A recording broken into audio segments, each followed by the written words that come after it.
Got it yet? I'm getting there.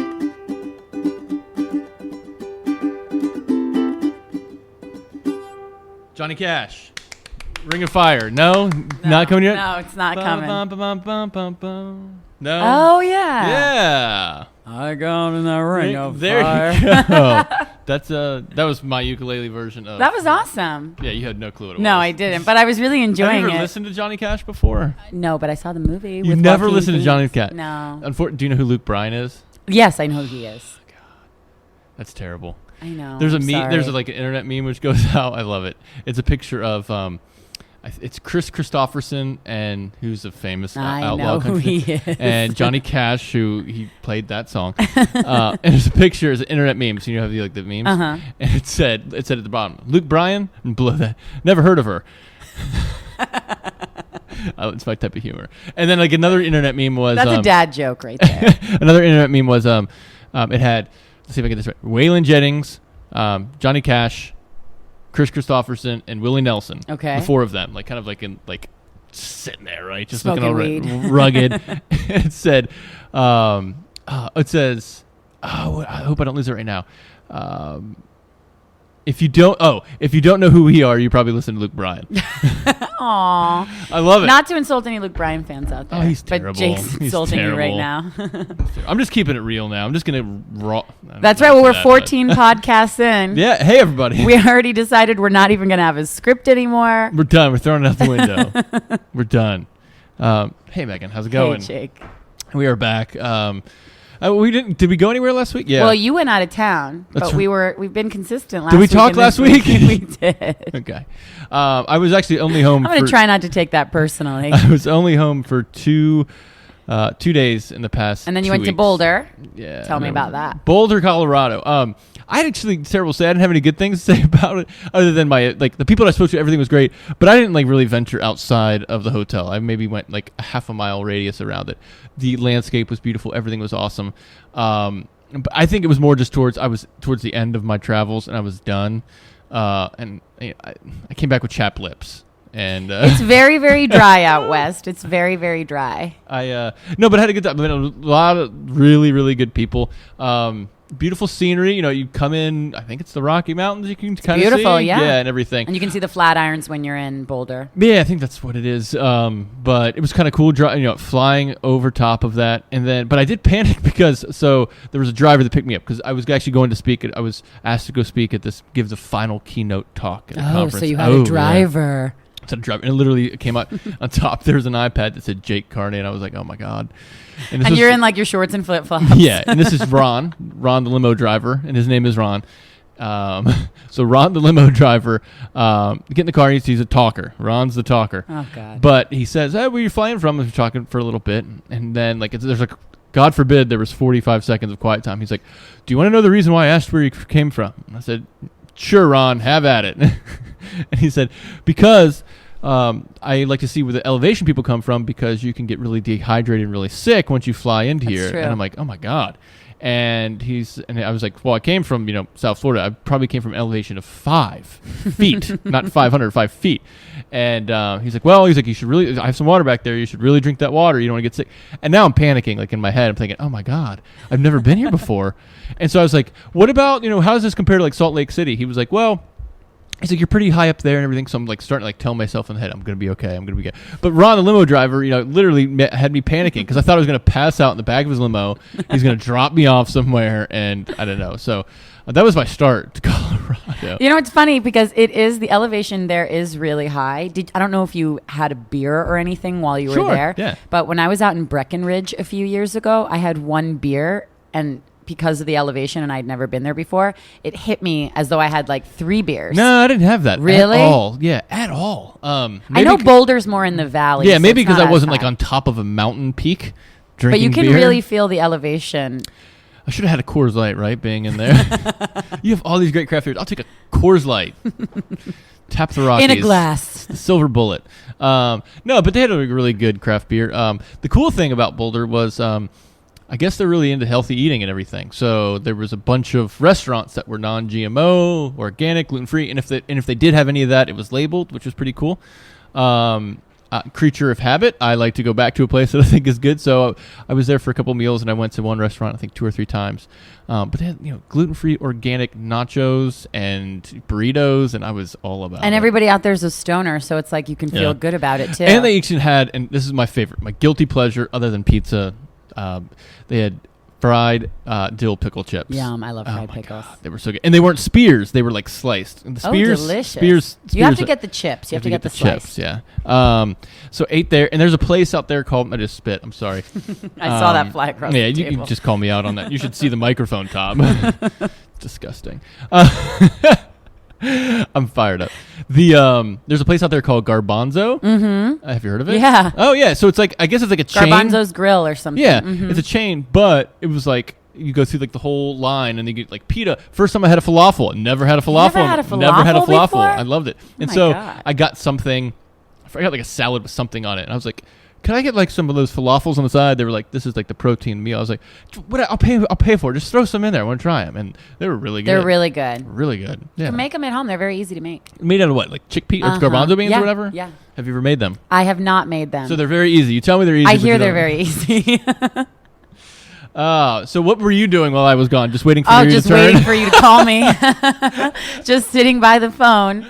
No, I am actually preparing because I go out of town tonight. I am going to Austin, Texas, just where you were from. Yes. Or where you just came where from, I just I should came say. from. Let me rephrase that. Wow. Yeah. I think the cold brew is Where hitting do me. you fly from? I fly Miami to Austin? Yeah. There's so many direct flights from Miami, huh? Yeah. Oh, I think because I live near an international airport it's like actually that. only like 15 minutes away if you hit it at the right time. If you know how to drive. That's right. Jake, it took you. You drove at the right I time. got there fine. Getting to your house. That was that was really tough. But yeah, so since I live near the Miami airport, that's where we always fly out of, so you can get direct flights. Unfortunately, though, on the way home, there wasn't a direct flight, so we have to change planes How does in that work? Dallas. I know. So it's like literally. What airline do you fly? American. Do you want to give your flight number out for everybody that wants to follow along? Would anybody like to upgrade me, please? So I'm going to the Austin Do you fly City. first class? No, Oh. not yet. I'm accruing points so that one day I can. One day when I'm able to afford it, Now, do I'll you only fly American just because, or is that just what was the cheapest ticket? Yeah, I looked at the tickets, but also American I just find because it's easier to fly out of Miami because it's a hub there. Are you a browser? Do you look at like the I am do you also shop like a bargain hunter? I am, and I also when I'm going on certain trips, there's a great app out there if anybody hasn't heard of this. It's called Sky Scanner. Ooh. And you can put it on your smartphone or your iPad or whatever, and it Can will. can we stop calling them smartphones yet? I know. Well, I'm trying to be like, if you have your Samsung. I didn't mean you. You really are fired up today. Fired up.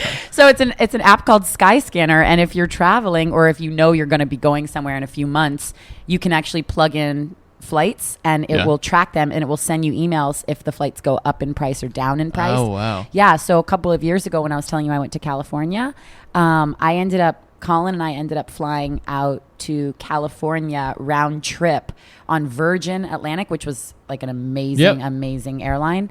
We flew out there to California for like $200. Oh, wow. Yeah. So I've heard the Virgin flights are nice. It's kind they're of like really you don't really have to nice. get first class because it's just You don't need first class on Virgin. It's so awesome. I've only ever been on those. Is it packed too, or is No, it? I mean it's like any other flight where Yeah. we were going on a direct flight to California, so it was pretty packed. Yeah.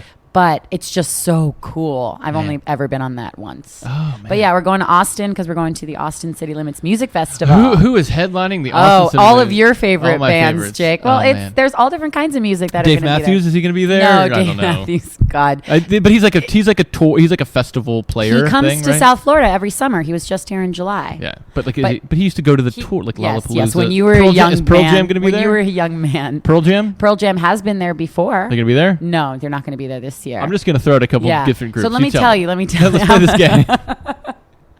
Well, okay, then get your iPod updated from like 2007. I don't have an iPod. It's an iPhone. All right, let me just. You said the Strokes. The Strokes are going to be there this weekend. That's a rock band, right? That's a rock band. They're kinda older. There's some hip hop music that's going to be there, like Drake. Yeah, no and one's The that. Weeknd. My boyfriend does. That's like the real reason he wanted to come. The band is called The Weeknd? The Foo Fighters will be Foo there. Fighters, there we go. They're really cool. Dave Grohl is He broke his leg or awesome. something? Yeah, he broke his leg. And he over the plays summer. on a throne.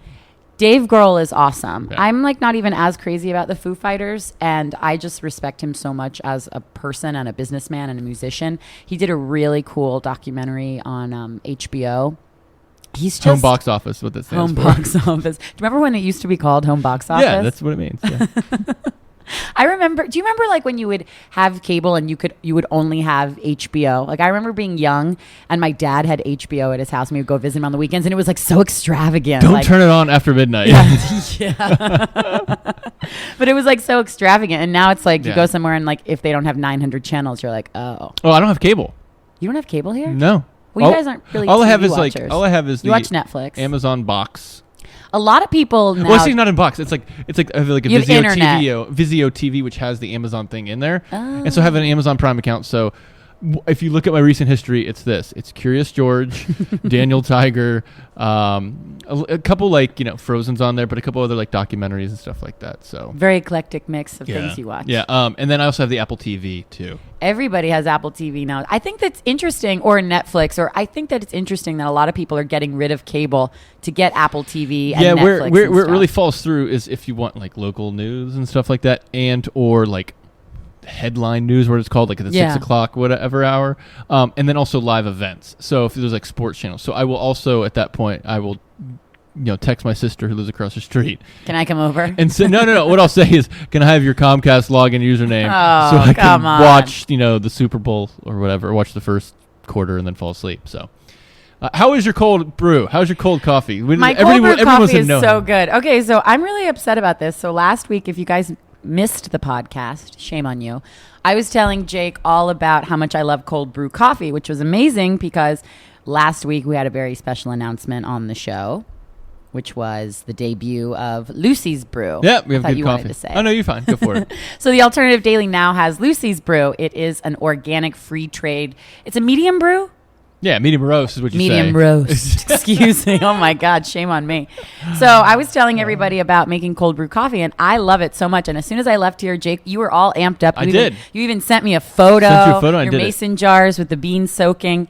And then I came back today, and you don't like it. And That's I not love what it. I said. That's not what I said. I haven't had it since I've been back. Okay, I had it before I left. And before I left, I don't know if I was coming down with something or just getting over that cold that I have. I just was not like feeling it. I have not had it since, but I mean, I had like 2 cups of it. I wasn't feeling it. It could have been the way I did the grounds. It could have been the way I did a whole bunch of things. But does that taste fine to you? I think it tastes delicious. I'll try it cold again because I feel I'm 100% again. I think it tastes delicious. I mean, some people do like hot coffee. Some people like a stronger coffee. Yeah, I mean, it's like 90 degrees out and I'm having a hot coffee right now. Yeah, see, that's not my style at all. But you did serve it to me in a very, you did serve it to me in a very fancy glass. I am drinking my it. chapped lips are going on. That's okay. I am drinking it out of a tropical. It's like what you would say, like a wine glass. No, or like a margarita glass. It's like got a bamboo. I guess I drink my wine out of a margarita glass. And I texted my boyfriend. I sent him a photo. Way better now. I sent him a photo of this coffee that you made me in this. And I wrote, "This is how a real man serves me cold brew." And he wrote me back and said, "Yeah, a real man who doesn't know how many glasses you've broken this week." I am having a really weird week. I have, in the past 5 days, broken 2 glasses and a glass bowl. Oh, wow. Isn't that weird? I mean, you cook a lot, right? It's but like I never have broken anything ever, and then in the span of less than a week, all these different things. Everything because you're I so touch, excited about just going to Austin City Limits to see Drake and Lil Bow Wow. The Weeknd. The Weeknd. Is that a rap group? It's called The Weeknd. It's a guy, It's and he sings like R&B and rap. Yeah, He's got good. it. All right, It's good. That's enough of that one.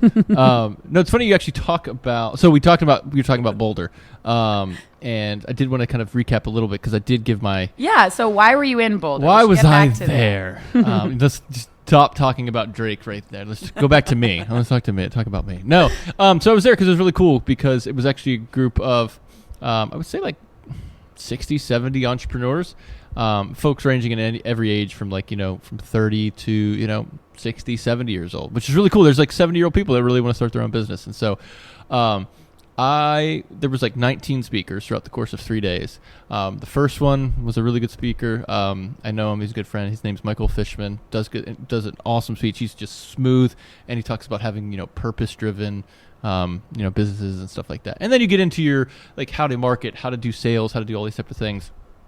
And then I literally closed it out. I was literally the last speaker, and it's good because this is the only good part, which was I actually got to read the room, and like I had my talk and everything, and so I was thinking, oh, okay, this is great. I'm gonna do this. And as I started hearing like questions and everything, I was like, oh man, what I have is I need to rework this.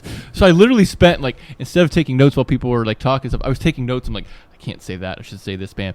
And so what I would do was I literally, and I'd never gotten up other than college. I had never gotten up in front of more than 3 people and said anything. So I literally like workshopped this in my hotel room, and I would literally, for a break, when there was a break, I'd go up and like I'd work on like my first 10 minutes, and then what was the word that was going to spur me in my second one, and I didn't want to do slides. Like slides to me are boring. Now people are good. There was one really good talker there who was, the guy was polished. Like a lot of people like really polished with their slides and everything. Great, but I was just going to tell a story. That's all I wanted to do, was just tell a story. That's how I started. And it's how I started this. I shared it in an earlier podcast with my meditations, scared, panic attacks, all that good stuff. And so I've been actually reading up on a lot of like storytelling and speaking and everything. And so I just wanted to be a little bit different. So I started it with, and I've been kind of getting some help with this. And you really want them to kind of like focus in on you. You don't want to kind of like, oh, so I grew, this business to blah, blah, blah. It was like, I really wanted to focus. So literally, I needed to come up with what was going to be my first sentence, right? And so I started it with, and I worked this for a while, and I was, they introduced me, said a whole bunch of nice things, and somebody I've been working with said, make sure you pause for like 3 or 4 seconds. And he's like, as soon as it gets uncomfortable, that's when you go, because that's when like you want to come up there and you want to bring some tension to it, because you want people to focus on it. Because if you go up there and like, oh hey, thanks Buck, and little did you know he's a good karaoke guy, blah, you don't want to do that. You really want to, if you want to do it the way I did it, you got to bring like the tension to the room. So kind of introduce me, and you like stop, and I have my head down, and I'm like, oh my God, this is getting really uncomfortable. And then I was like, bam. And so my first sentence that I let off with, and I'm not gonna give the whole talk obviously, was when I was 4 years old, I had these frightening, terrifying nightmares. And so it's kind of like, and you're expecting somebody to tell you, like, close everything out. You're like, what? And so, like, at that, like, and then I looked up, and, like, everybody's like, woof, captivated. And then, like, I went into it. Yeah, it was really cool.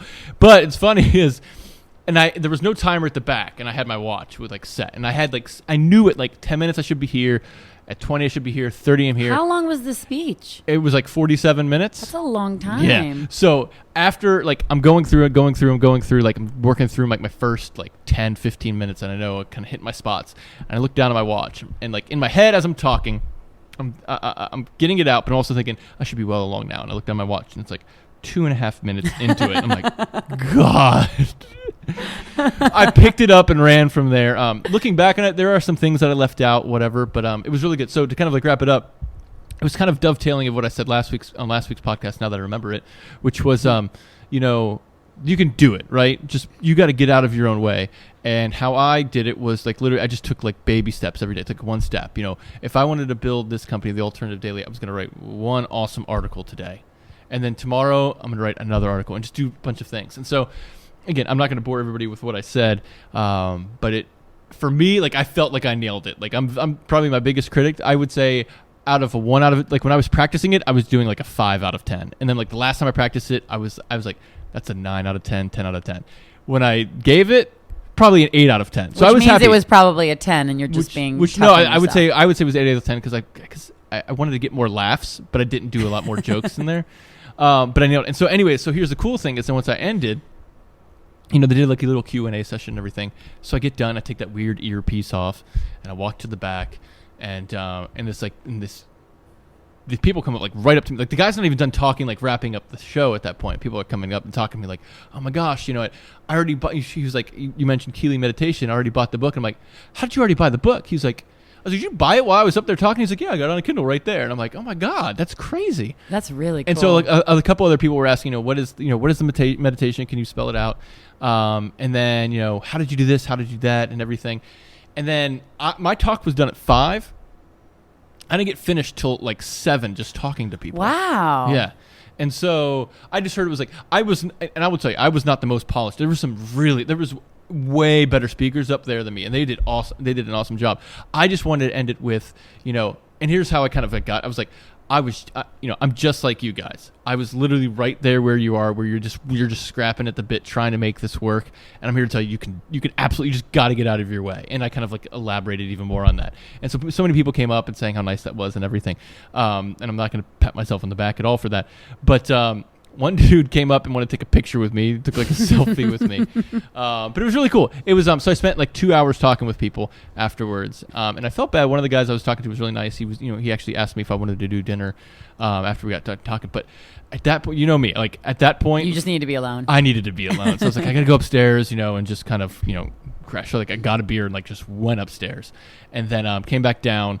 And then I was like looking around. I was like, should I do? I was like, no, I'm just going to go to dinner by myself. And it was awesome because I had such like anxiety all week of like, oh my God, I got to do this. And when it was done, it was like, so awesome. I think it's cool because I was worried for you or wondering for you, like, as you're saying, you had the entire weekend to take notes on the speech, but at times that can be really scary too, because the whole time all you're doing is thinking about, I have to go. Oh my God, I have to go. I'm the kind of person that if I could have done it, I would have wanted to be like one of the first people. Yeah, or, the other thing I was thinking about was just, because some people do this, just fly in that day, do your talk, and leave. And so I thought about that. And funny enough, like the weekend before, like I had a lot of anxiety about it. And I was like, I think I'm just going to call in sick. I'm going to tell them I can't do it. And I was like, I can't do that. So I went in. I missed like the first couple talks because I got in late on Friday. But I'm so glad I got to sit there from the standpoint of just kind of like reading everything and getting an understanding of folks. But it was still like, okay, today I don't have to give a talk, but it's going to be tomorrow at this time. And it's just kind of like, okay, now there's 4 hours left, 3 hours left, 2 hours left. Oh my God, I'm after this guy, that type of deal. Have you ever watched any TED Talks before? Yeah, I have. It's just amazing sometimes how some people like don't look like much and then they can have these really captivating speeches. And then other times, you think, oh wow, that person, I can't wait to hear what they have to say. And then it's just kind of. And even my family was like, well, can you do your talk for us and everything? I was like, no, absolutely not. I'm not doing that. So that was my talk that was in Boulder. But it was the night of the supermoon and stuff like that. And somebody texted me like, you know what, you should go out there and look. I was like, I can't. I'm just mentally spent. I'm going to eat these beautiful organic gluten-free falafels, gluten-free nachos, and I did get pickles after my talk. I'm going to drink this beer. I'm just going to relax. And it was like a pure like enjoyment. It was just good. And so you push yourself out of your comfort zone. Yeah, and so which goes into the next topic, which was like,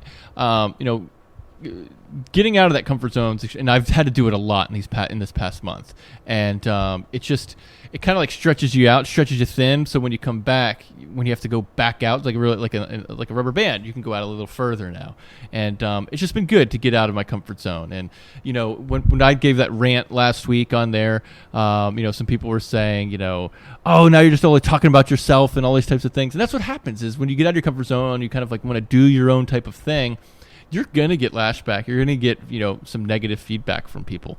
And I don't know if you've had any of this with like what you've done, because now, you literally put your face out there. Yeah. And so, but I don't know if that's how you've always been like that. But like for me, when I kind of stepped out of this, like, oh my God, why are you doing that? And oh, that's kind of cheesy. Why are you saying that? And it's just, I know also people are kind of being funny, but it's also like, hey, I'm just trying to do what I'm trying to do.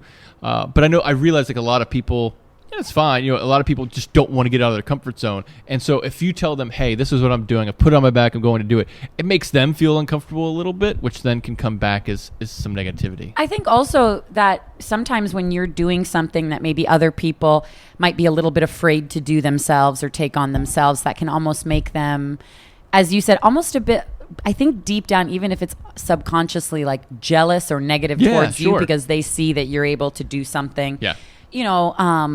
When we were talking about it last week, like when I took the risk back in November to work freelance and I left like a full-time salary job and I was like, I'm going to go at it alone and do my thing and see if I can make it work. I had the friends and people, everybody was supportive, but people that would make those jokes where, they're joking, but they're not really, they would say, oh, it must be so nice. And oh yeah, look at you. And it was, in a way negative, but I mean, I just used it to fuel myself and, Sure. my drive. But I think it was because deep down, as maybe I would have said to somebody if I had been stuck in my situation and never had the courage to move out of it. I think that sometimes we can not necessarily mean to be mean to someone else, but I think it's because it's almost like they're a reflection of what we want to do, and our own insecurities come to life from that. When I used to work in an office and stuff like that, and I would tell people, I want to run my own business, I want to start my own thing, I want to do this. So many people would be like, "Oh my God, why would you want to do that?" Don't you realize how nice you have it here and everything? And it's just a reflection of them just saying, I'm just kind of comfortable sitting here in my cubicle. And again, I just bring it back to the job because that's my specific example. But the same thing with like eating healthy, right? And so like, no, I actually don't want to go, I don't want to eat, that fried, chicken right now. Just have like a side of beans or something like that. And you get those looks from people. Yeah, if you're out with friends and you want to order the salad and everybody teases you for it. Yeah, and so that's part of it because and I also look at it, it's like a good checkpoint. If you're making people feel uncomfortable from not being like don't be a creep. Don't be an asshole. But like if you're making people feel comfortable because you're doing what you believe is right and what's working for you, it's almost like a good checkpoint of like, hey, this is this is okay. This is the right path because the uncomfortable path more often than not is the right path, right? It's funny, going in a completely different direction from that. Last month, or around Labor Day, oh my God, that was a month ago, Labor Day weekend, when I was in North Carolina. This is a similar but different kind of example. We went whitewater rafting, and my boyfriend and I and this other couple that we were with on the trip, my best friend and her husband. And the four of us went on this rafting trip. And when I was researching rafting trips, which I've only been whitewater rafting, I did it in Alaska, but that was like a guided thing. You didn't actually raft.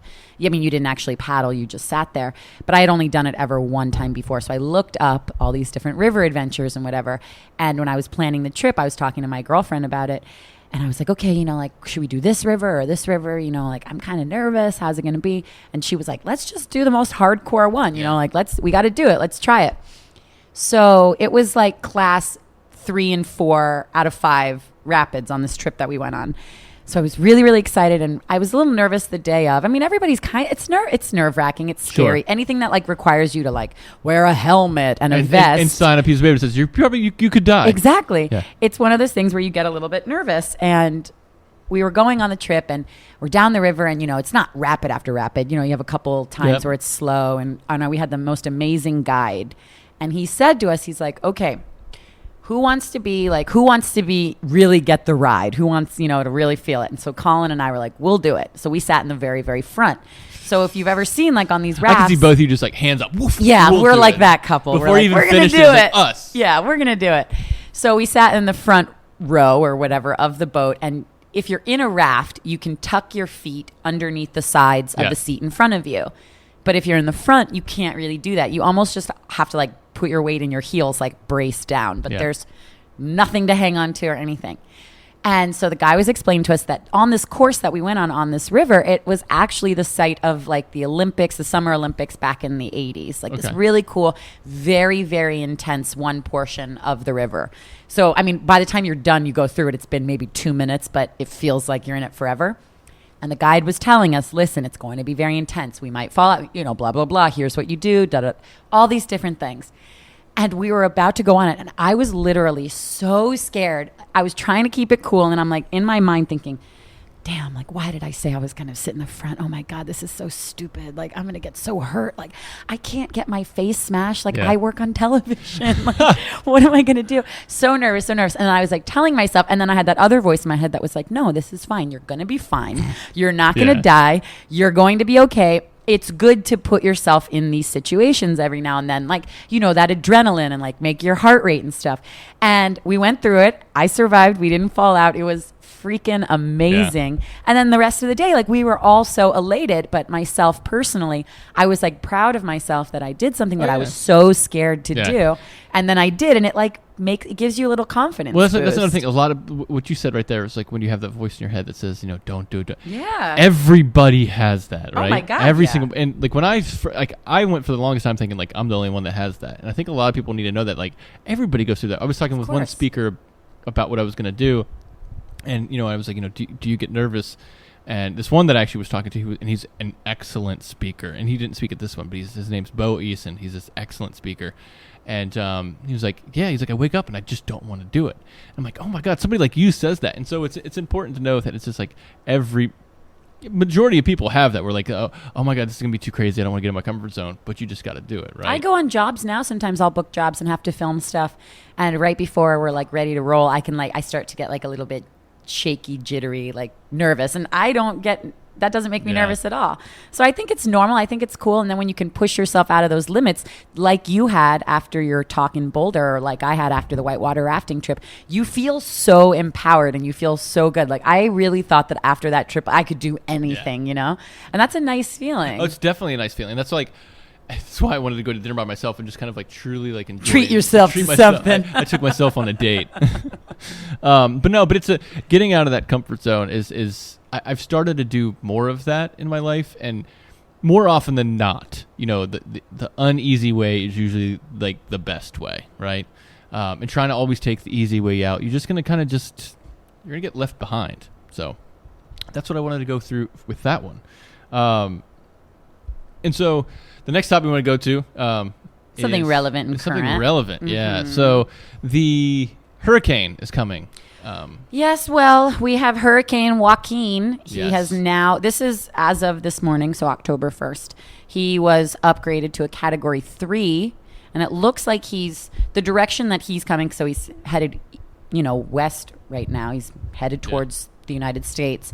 He's actually going to make a sharp turn now to the north. Right. So Florida, of course, we're always... Has it done anything bad to the Bahamas at all, or is it just kind of hanging off there? No. It's will literally going to just like go make a hard right. It has been beautiful for waves this past week. So once I got home, I literally went out, and during the summertime in Florida, like there's not much surf. It's just basically like what we call like the Lake Atlantic.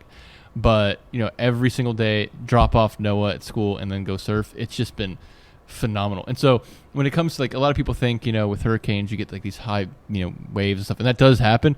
But because it's so far out, a couple 100 miles off, it's just kind of sending this constant swell to us.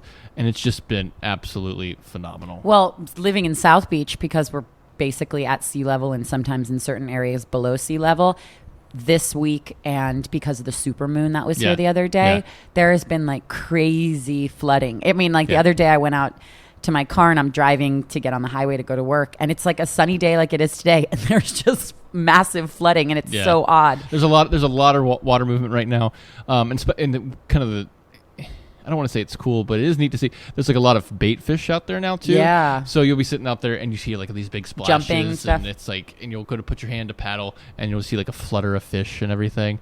I haven't seen anything big these past couple days, but they're out there. So Megan, our weather girl, give us. When I was young, I used to think about maybe wanting to be a weather girl. Do it. Well, I went to college and meteorology class was like so freaking hard.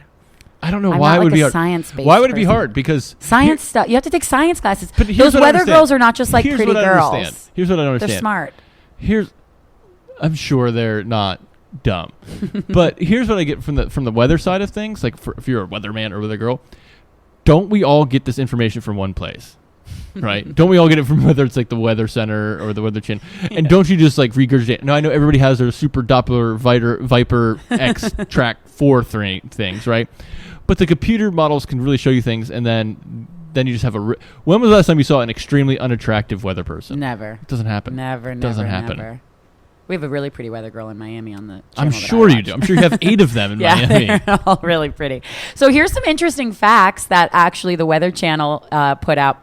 Here are some things to know about Joaquin. The first one, this is actually and if you're listening to this, the following week, this is probably too late for you. But yes, well, for those of you, if you're listening and you're on the East Coast, though, keep in mind that even if it doesn't directly hit you, regardless of where Joaquin directly hits the United States, the East Coast is going to see significant impacts from this large-scale weather pattern. So they're saying that heavy rain can cause that flash flooding and river flooding in portions of the Mid-Atlantic into the Carolinas and the Central Appalachians. Yep.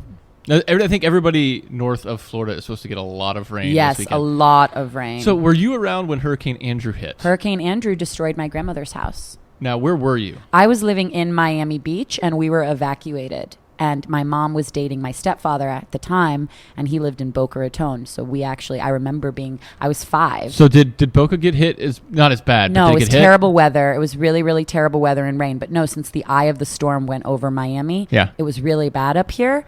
But I mean, I was 5, so I remember it. We couldn't go outside, like it was terrible rain. But my grandmother, she lived in an area called Homestead, which was completely destroyed. Yeah. And like the National Guard. Where was she? She was in her home. She didn't want to leave. Okay. And the National Guard was going door to door, forcing people to leave. Did they force her to leave? They forced her to leave. Okay. They were forcing everybody in these neighborhoods. So my dad, who was living in Miami at the time, had to come get her. And where did she go back up to Boca with? Yeah, she was with my dad, and they went up to like Broward. And her house completely wiped out? Completely destroyed. And that was so terrible. What was so terrible about that, aside from the fact that she lost everything at the time, was, I mean, this was 20-something years ago, so they had no idea the damage until it was safe for them to go back down there. So the hurricane hit, everything was destroyed, but they weren't able to go back to that neighborhood and get in for 2 days. Yeah. So she had no idea what she was going to see when she went down there. So it was like a very emotional and traumatic time for her and my father. And then she ended up living with my father for a while before she was able to, Is she get still, insurance. is she still alive? Yeah, she turned 91 in August. Oh, happy birthday. Happy belated, Nana. Happy Nana.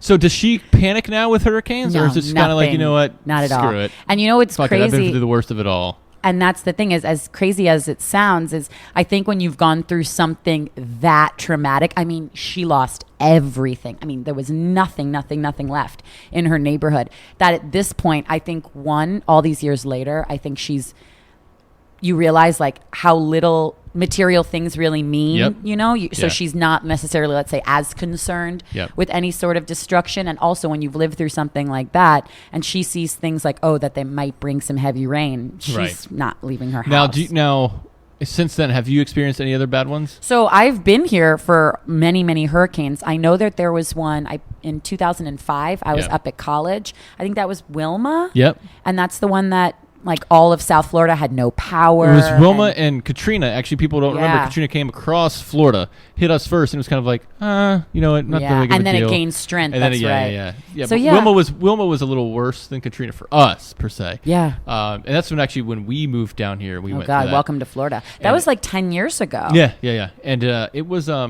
it was crazy. It was we were staying in Gina's dad's house, and he had things that were like locked down, but it was still kind of like my mom's neighborhood. They didn't have my sister was living with her at the time.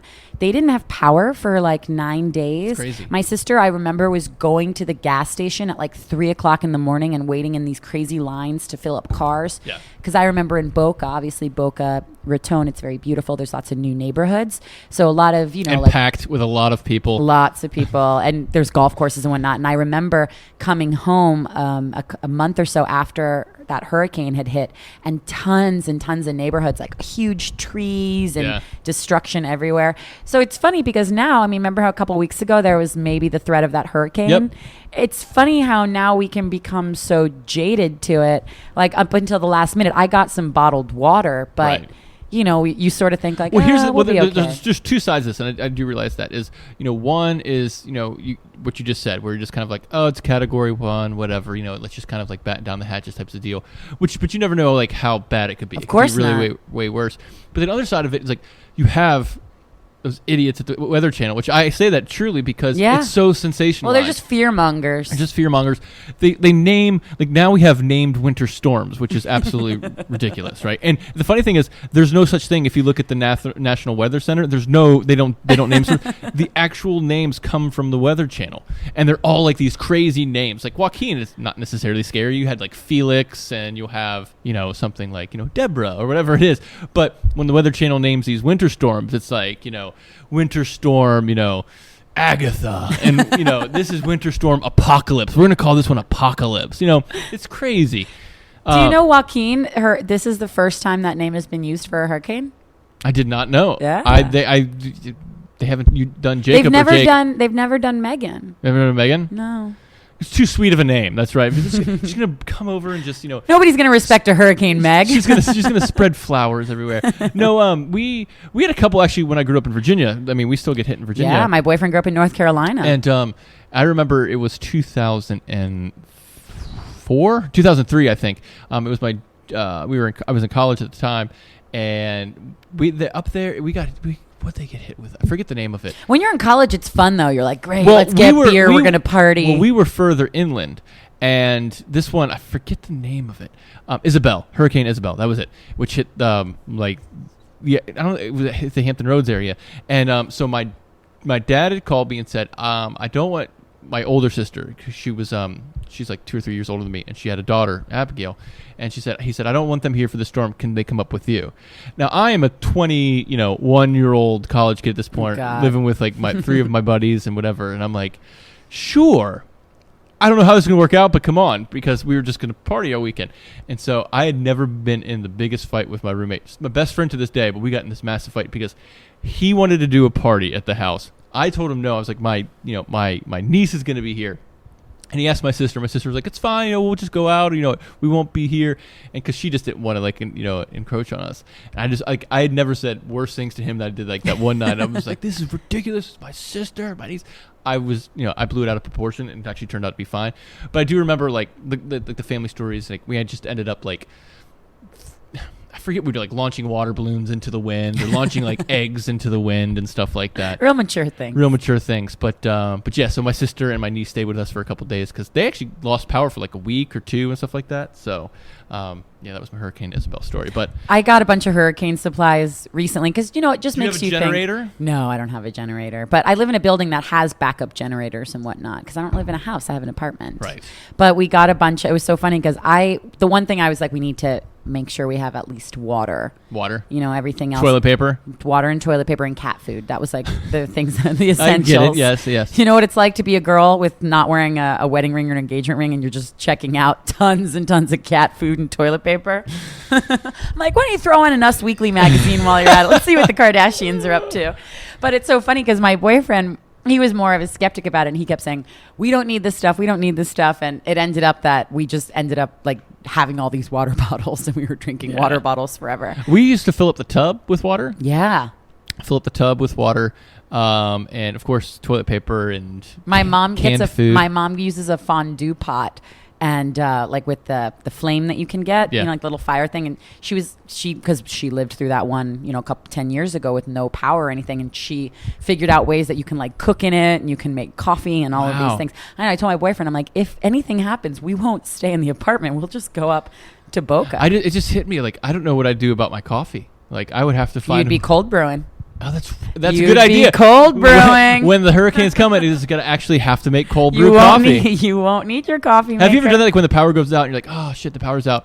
Well, I'm just going to use this, and you go to the kitchen, and you're like, oh wait. So hurricane preparedness. Gas up your cars. Yes. I mean, get a generator if you can. We're joking, obviously, but it always pays to at least just have supplies because you never know. So I don't know if you do milk. Do you get you milk? Can buy. I mean, I've seen like almond milk and soy milk. You know how they have it in the boxes. Yeah. You can buy those. You can get. I know Organic Valley, that company. They make these. Get a Yeti cooler, stack it up with ice. Yeah, you could do that. Stack up your coolers and put some things in there. But all canned goods, beans. They say you should have enough food for 3 days per person. Yeah. So wish everybody luck up there, but those were our hurricane stories. It's just tricky. You just gotta keep an eye on it. Okay, I want to ask you a question. I don't know if we've talked about this. Go for it. I like these ones. Are we gonna play? I have a girlfriend. No, I have a girlfriend that grew up in California. Yeah. And we were talking one time a while ago, and she grew up like in Studio City, LA, and lives out in Santa Monica now. And we were talking about natural disasters, and I made a comment to her one time, and I said, God, I cannot imagine how scary it would be to live through an earthquake. Yeah. We're just sitting here, you're doing your thing, then all of a sudden an earthquake happens, and oh my God, how terrifying. To her, having grown up with those, she thinks the idea of a hurricane is so much scarier because she thinks the idea of seeing something on TV like the impending doom, oh my God, is so much scary. So for you, what do you think? Would you rather have something happen and then boom, it's over and you just have to deal with it, or the time to prepare, and even if it's horrible, you knew it was coming the whole time? I've been through both. Okay. I've experienced an earthquake before. Really? Yeah. That is really in scary. Virginia. That scares me. Because there's a fault line there, but it's rarely active. And I remember it was that same year, junior year of college, I was sitting at my desk, And then it literally, what I had thought it was my roommate. He lived like, on the other side of the wall. I literally thought he was taking his foot and like just kept like hitting like the wall with his dresser. It was like bam, bam, bam, bam, bam, bam, bam, bam, like that. And so I finally got up and I walked in there and I was like, Disher, what are you? And he was like laying on his on his bed. I'm like, oh my God. And then like we felt it and I'm like, oh my God, what is this? And this is before Twitter. This is before all that stuff. And so we turned on like local news, which you never watch in college. And sure enough, within like, a couple minutes said, we experienced an earthquake. Now it wasn't bad. It wasn't like we had to evacuate, but it was enough you could feel it. Personally, I would much rather know that something's coming. Me too. Because here's the thing is if it's a category 5, let's say the worst of the worst coming, I'm going to take my family, I'm going to take my dogs, and you know what? We're going to get out of here, and at least we'll be safe. We'll go up to Virginia, we'll go inland, we'll do whatever. Fine. If you're like in an earthquake and like a crazy earthquake, like the ones you see really bad, right? And they're out of nowhere, I mean, you don't have much time. So, the hurricane gives you warning. That's what I think. And, I guess there are maybe some warnings with earthquakes. And the ones, the majority of the ones they experience there aren't like earth-shattering. Yeah, they happen all the time. They have been, but they happen all the time. So I think she's also kind of like, what's the word I'm looking for? She's taking, not taking advantage of them, but she's just kind of being naive about them because, they experience them a lot and they're not like the big ones. Now, you get a big one coming out of nowhere and you literally have 5 seconds to leave like a building. I'd much rather know that I have 3 days to leave this building because it's I mean, I guess you could compare earthquakes even to tornadoes in the sense that there's very little warning time. Yes. That scares the shit out of me. Tornadoes are scary. very scary. And we get those here, and I've never experienced them before, but I always think like being in the Midwest and kind of looking up and you see this massive like funnel cloud coming towards you. I would literally poop myself. I would literally be like, oh my God, this is it. And you see cows going around in it and everything. Twister. Yeah. We did when we went out fishing. I think I told you that we saw some funnel clouds. Yeah. And stuff. Now those are like this, not the I guess water spouts, or whatever.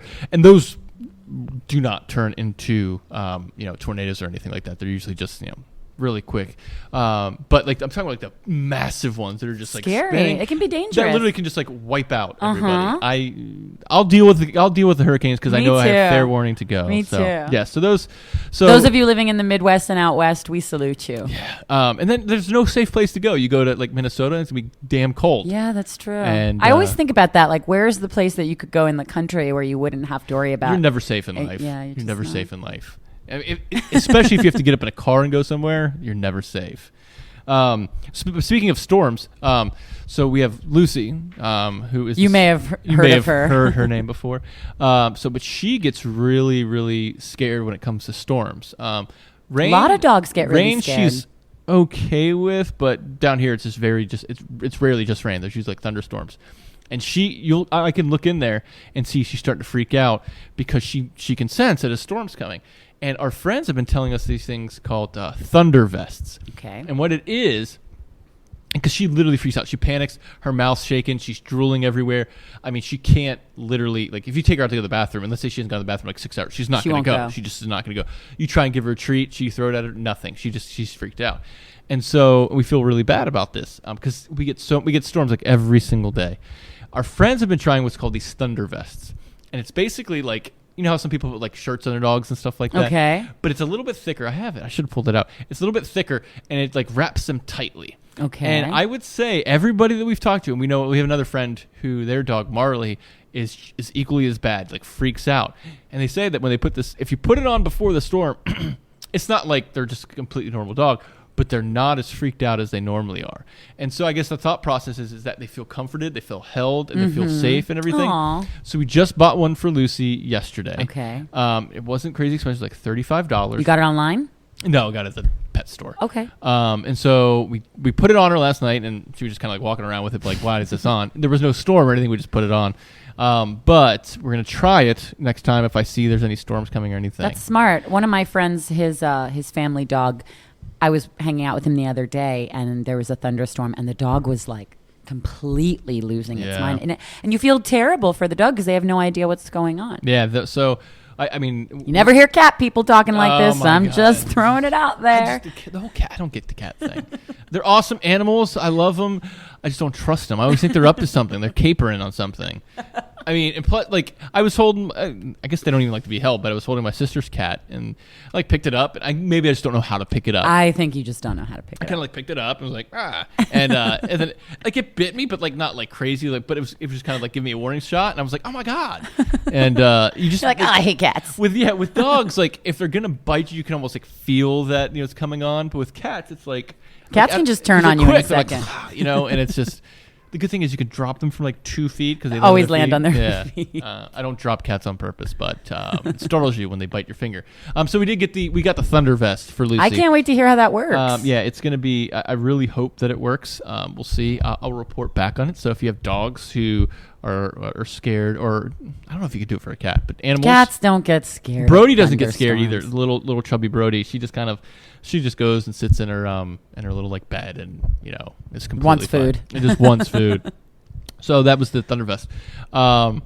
We were talking about going to California and trips and everything like that. So and we talked about cable. Yes, we did. I'm not like I don't watch movies. I don't watch TV shows. If I do watch any movies, they're like comedy movies, right? It's just kind of, I just want to be entertained. I want to laugh, and then let's call it a day, right? And I've been very cynical about movies and like actors. I'm like, oh my God, you literally just go in there and read lines. I get it. It's hard. I was nervous speaking in front of people, but some people like you can just do it, right? I don't think it takes a lot of talent to sit up there and be funny, right? And so I've been very cynical. Like I just don't watch movies. However, I was on the plane. Yes, you were. I was on a plane to California, and it was enough to like watch 2 movies. So the first movie I watched was a movie called Get Hard with Will Ferrell and Kevin Hart. This is not the movie I'm talking about. Was it funny? It was funny, but it was kind of stupid. It made me laugh out loud. But I'm Okay. not going to watch it again. The second movie I thought was absolutely phenomenal. It was like one of those movies like I have been talking to people like, you never watch movies. Why are you telling me about that? Because it was really good. So the movie is called Love and Mercy.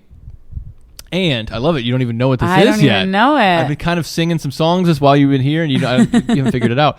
So basically, what it is, it's the, it's I guess you could say it's an autobiography, but it's the story of Brian Wilson, who was the lead singer of the Beach Boys and who was one of the founding members of the Beach Boys. Oh, Yeah, do you know the Beach Boys? I know who the Beach Boys we're are. getting somewhere now. If everybody had an ocean. Yes.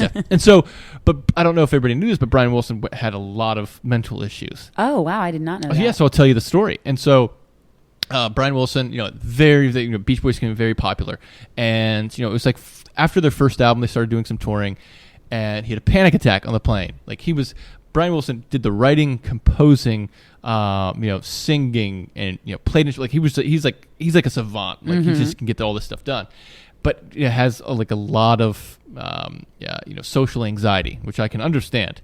And so after touring and stuff, he had a panic attack like on the airplane, thought he was going to die, and like asked his bandmates and everything, saying, "Listen, I'll continue to write the music. You guys, they're about to go on tour in Japan." He said, "You guys go on Japan. We have a person who can fill in for my voice. He's great at what he does.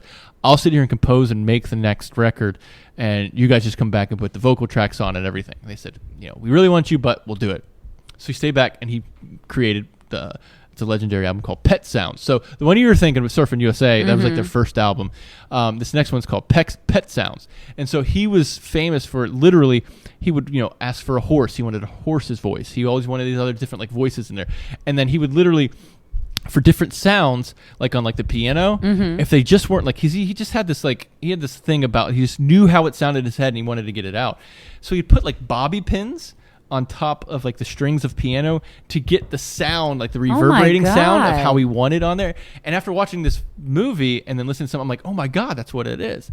And he'd be infamous for doing like 14 takes, like 8 hours in studio just to do like one song type of deal. Cause he was trying to get out of his head like the perfect thing. And if it wasn't perfect, he'd scrap it and do it. Wow. And so this shows his early life and it shows like how he actually got into drugs. He's big into psychedelics and everything. And then here's the cool part. And then it flashes forward to when Brian Wilson, now it flashes forward to like the 90s. And Brian Wilson's played by John Cusack. And do you know who John Cusack is? I know who John Cusack is. And so John Cusack, and this is where I was talking about the actors, he literally like takes on being Brian Wilson. That's cool. Where I actually. I've seen the commercials for this movie. Yeah, and so John Cusack. I mean, he's got an interesting look to him, but he's kind of like a good-looking guy, typical of playing like kind of some of those comedy drama types of thing. But he literally kind of takes on this slouched over, little heavyweight type of like Brian, body language, everything. Yeah, and I was like, oh my god, like he literally turned into him. Now, if you look at John Cusack and Brian Wilson, they don't look alike, but you could just like, oh my god, he's Brian Wilson. And then it flashes forward to of how he's actually dealing with this, and the big story about Brian Wilson is that he was so he had all these issues and stuff, and then he had like a doctor take care of him, but the doctor did like 24-hour care, meaning Brian Wilson couldn't be by himself. So if he wake up in the middle of the night, somebody was there watching him and talking to him and everything. If he went on dates, somebody was there talking with him. Whoa. And so it actually became a huge issue because now the doctor was now helping him produce things and now getting paid money to do things, and now was saying, I'm going to be your business partner now, where we really cross the line. So the story, I'm not going to tell the whole thing, but the story talks about like what evolved from when he was younger to when he was old, and it kind of kept flashing back and flashing forward. And it was really cool because Beach Boys were actually my first concert that I went to. I was like 6. My parents took me. It was raining. I had to pee really bad, and I remember my mom looking at me. She's like, "Just pee your pants. It's fine. Everything's fine. Just pee your pants." So I've always kind of. It's not like I have like albums of Beach Boys and I'm a Beach Boys savant, but I always had a kind of thing. I was like, I like that stuff. And so when I was watching it, I was just like, this is just awesome. And the cool thing was, I was actually thinking about it, like, because when Brian Wilson, when they were doing Pet Sounds and all these things, I mean, this kid was like in his early 20s, like late teens, early 20s, mid 20s, and here they are like talking about. I mean, they literally have houses like on the beach in Malibu, and they're talking about like the Beatles and what the Beatles were saying, because there was a little bit of competition between the two. But it was really cool to kind of see like, man, this young kid or somebody who's like my age at this time, during that period, super successful, like what was he doing? It was just a really, really good story. So what's the name of it again? It's called Love and Mercy. Love and Mercy. Yeah, and I think this Love and Mercy song is why I'm not like a Beach Boys, connoisseur. I think it's one of the songs he came out. It's like one of his solo songs. But they went through, it was really cool. They went through kind of like the evolution of how they created a few of the songs. That's cool. Like one of the things they were talking about were how they came up with Good Vibrations was they were sitting there at the piano playing, and Brian Wilson and the guy Mike Love, who's like, he kind of is now the lead singer and everything. They were kind of getting into a fight because like, Brian, what are you doing? You just want to put stuff in your head and it's not sounding right. And then they were talking about a dog, and they're like, hey, the dog can pick up some of our vibrations, so maybe we shouldn't yell or whatever and stuff like that. And you see them both kind of look at each other. And the next thing they start playing like Good Vibrations and everything. So it was just really cool to kind of see how that all formed, and I didn't. And you don't know those things about. You don't know those things about. People. You just think the Beach Boys. Oh my gosh, whatever. Here's another thing too. Do you know that only one of them actually surfed? Really? Yeah, none of them surfed. And and I knew this about them before the movie, and they actually made a mention to it because they were talking about like doing like a second album, like after they did Surf and Safari and California Girls and all these things. And there's a discussion between the band members where they're talking about do we want to do a new sound? And they're like, listen. The surfers hate us. You know what? We don't surf. There's only one of us surfs. So he's like, we need to do something different. Like everybody that goes to the beach is like not listening to us, so we need to do something else. But it's really cool. It's just that's Jake's movie pick for the week. Wow. Yeah. I can't believe you saw a movie. I can't believe you saw 2 movies. I had to. I was on an airplane. Did you watch anything on the way home? No. I did I watch it? No, I don't think it had like Didn't have the effect on you if you did. No, it didn't, and I don't think there was like a screen, so whatever. That's so funny. Yeah, so that was my Jake's movie. That's our pop culture. We're not gonna do that every week because I don't watch movies. That's Jake's yearly pick. Next week he'll download us all on Frozen, the sing-along version. I know that, and I actually don't like Frozen, but I digress. We'll save that for another podcast. Every single young girl and mom across the country just shut off our podcast. They did, and I think I've never even seen it. I feel like I need to see it just to see it because it's so ingrained in our pop culture. It's no Lion King. Like Lion King is the cat's meow, and the pun intended, everything you want to say for that. I mean, Lion King is where it's at. That's like if you were to say I had to watch one Disney movie for the rest of my life, it would have to be Lion King. Yeah. Yeah. I'm trying to think of mine. I love The Little Mermaid. Yeah, no one's into that right now. I think that was cheap. Like Lion King is like, I mean, it's raw, right? I mean, it's the pride. Name me somebody who does not get upset when you see Mufasa die, and like, you know, Simba. Spoiler alert. And Simba, if anybody's not seen Lion King, and when Simba goes up to him, like tucks his head up under his arm. I mean, and you're watching with your daughter or your kid. It's like you start crying, and then like, you know, it's the whole, you know, leaving and coming back. That's where it's at. Is the Lion King? They need to make more. They did. You know, there's like a sequel. And do you know there's terrible. like Lion King like 4? Really? Yeah, it's crazy. But it's funny. My sister and I always say that like they could have used somebody with more brawn to play Simba's voice. They used like Matthew Broderick, and so he's sitting there talking like, oh my god, I can't take him seriously. But yeah, I'm literally rambling on about movies now. This is what's happening to me. And so the last thing I actually want to get into. This is cool. I didn't know that you knew about this as well. Yeah. So this is our last topic of the day, guys. So if you want to shut off soon, you can. Don't worry. We were going to talk a little about politics too. We covered health. We covered movies. Man, geez, look at us. This is like going to be your great afternoon drive home. And so we were talking about politics. Megan and I were of kind of like who our ideals fall in line with and all these types of things. So there's actually a website out there called isidewith.com. And it doesn't, you know, at first it asks you, I think the way you do it, first it asks like, who do you think you're going to vote for? And you pick the person and you take your next step.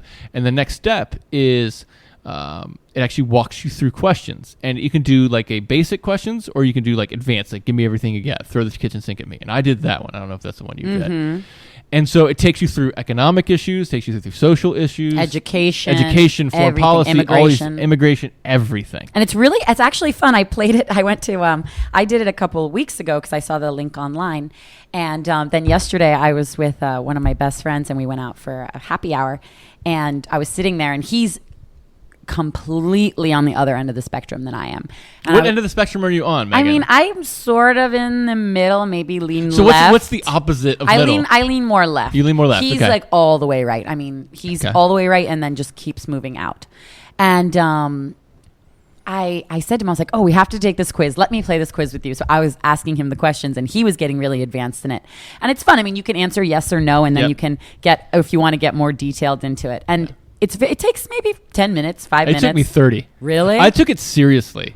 Like I didn't do like the yes or no. I always did like the expand. So did he. Yeah, because it's not yes or no for everything. So it's who did he stand with? So we encourage everybody out there to take this. It's just fun to know. Sure. So his number one, basically for those of you out there that want to know how you do this, you take this quiz and then you hit results and it will show you in order who of the candidates right now you most closely align with, and it'll give you like percentages, and then it will show you. It's good because what it does is you're not picking people because of what you think and everything like that. You're just basically saying, here is what I say on this policy. Here's and it will show you, and then it will actually show you if you click on the different candidates how closely aligned you are, like what your answers were compared to what their policy is. But it spits one out and says you are X% close with bam. So Who's your friend? So Taylor was closest to Jeb Bush. Okay, which is not crazy, right? I was closest to Joe Biden. Oh, man. And what were you? Worse. What? I was closest to Bernie Sanders. I knew you were going to say that. So I from a social standpoint, I'm as far left as you can be. And I was surprised because I didn't think that I'd side with Bernie Sanders with like a lot of other things. But when it came to economic issues, like, because it shows you a breakdown of where you and your person broke. Bernie Sanders and I did not, like, I think we disagreed on every single economic issue. Yeah, I mean, because it will show you, like. What percentage, Joe Biden, were you? What percentage? I think I was like 81. Okay. And mostly because of environmental things and education, but nothing really like economic wise. Yeah. I think mine was like 87%. Wow. Bernie Sanders. And the second place one was Joe Biden at 86%. Wow. And then I think my third, funny enough, was actually Donald Trump, which is crazy that it went from bam, bam, bam. Yeah, it's very polarizing. But I think it had to do with the economic questions. But it's really cool because it helps you break down, like, if so many people, like, it's so hard to say, it's so hard to say, well, I'm going to do some research by myself. And you just don't know what to research, it's right? True. Unless you want to sit down and say, okay, what is the abortion issue? And you're going to get things from all in. And I think it's actually a very nonpartisan based site. It's not cool. Towards anything. It's actually a really cool quiz. But it'll give you, it'll say, like, let's touch on a hot topic. Let's say abortion. Do you think that is it yes or no, and then you can expand? Do you think that the government should should make a law about abortion, whatever? I'm just summarizing what it is. So it's yes, no, and then you can expand it to say yes, but this, or or yes no. and this, or no but this, no and this. And so it was really cool. I found myself not answering like yes or no to a lot of it. Was like more expanded. Yeah, ones, no, it's great. It's actually a really fun thing. And for me, for example, I don't really know a lot about certain things and a lot of these candidates, and it can be very dense and overwhelming. Yes. And so it's kind of cool. Now I know things that I want to look into and study, and that certainly doesn't mean that I'm going to go vote for Joe Biden any more than you might vote for Bernie, but it just I was interesting. I was talking to somebody who was actually at this conference because we were talking about alternative daily. We do health, and we're starting to do some news and everything. And he was like, "Well, which are you going to do, conservative or liberal news?" I'm like, "No, I don't think I'm going to put any label to it. Here's where I really want to structure it because it's what I think, and I actually think that it's what a lot of people think. It's going to be about less government, taking care of people, but trying to put more money back in your pocket." And I was like, find me a person that doesn't agree with any of that. It's true. And he was like, no, he's like, it's right. That's awesome. I'd love to do something like that. And I was like, because if you take away all the issues and stuff, if I were to tell you we're going to have less government, but we're going to take care of the other folks, that need it, and we're going to put more money in your pocket, who wouldn't want that, right? And so that's why I think I actually disagree with that. I guess I sided with Bernie Sanders because there's some of like the economic things that I don't disagree with him. And it's kind of like, I think majority of people stand with exactly what I just said right there, and so it just gets so polarizing when you're just trying to figure out because he's pretty far left, and I don't necessarily say that I'm that far left, but then there's the other guys that's straight far right. But we'd be remiss if we didn't say anything about Mr. Trump and his surge in polls, and I think like I said, just people are just really happy to see someone just say whatever they want, regardless of whether you think it's bad or good. He's just saying, here's what I'm doing. I am not taking any money from anybody. I'm funding my own campaign. Here's where I stand. You want it? Great. You don't? Fine. And I like that. And Bernie Sanders is doing something similar because he is taking money, but it's for like smaller grassroots campaigns. And you're seeing the establishment, which is like the Bush and the Clintons, like they're not leading. If somebody would tell you like a year ago that Jeb Bush and Hillary Clinton were not leading the pack, you'd call them crazy, right? Yeah, it's true. And so I think it's good. As with anything with time, you need to kind of like weed it out. Yeah, there's still so much time left. Yeah, and I as I tell people all the time, like even my farther liberal friends, like Donald Trump's not an idiot. He's not stupid in what he's doing, and so he has to pander a little bit right now. I was like, but he's not stupid. But to my friends on the far right with the Donald Trump, he's going out of line a little bit, right? And so he needs to kind of tie that in. So that's kind of, that's our take on politics, and that's, who we side with. Check it out. It's isidewith.com, and you can find out who you... it's just a fun quiz, yeah. So that's actually going to do it for today. I think Megan started yawning on the podcast. It was very rude, the cold brew is not as strong as it should be. Yeah. Awesome. All right. Well, ladies and gentlemen, if you want to have more Alternative Daily in your life, you can find us at thealternativedaily.com. Be a great way for you guys to sign up for our daily emails. There's lots of interesting information that comes there. You can also find us on social media. We are on Facebook, Instagram, Pinterest, and we are tweeting on Twitter. So find us at The Alternative Daily. Our podcast is available at thealternativedaily.com. We are also on soundcloud.com, and we are on iTunes. We've been featured before in the new and noteworthy section. So we are a pretty big deal. Thank you guys so much for joining us today while we talked. Thank you. And the hats are being sent out to everybody that's expecting them. And so is the coffee. I can't wait to bring... Colin and I are bringing our hats to Austin. Are you really? That's right. You should bring your coffee, too.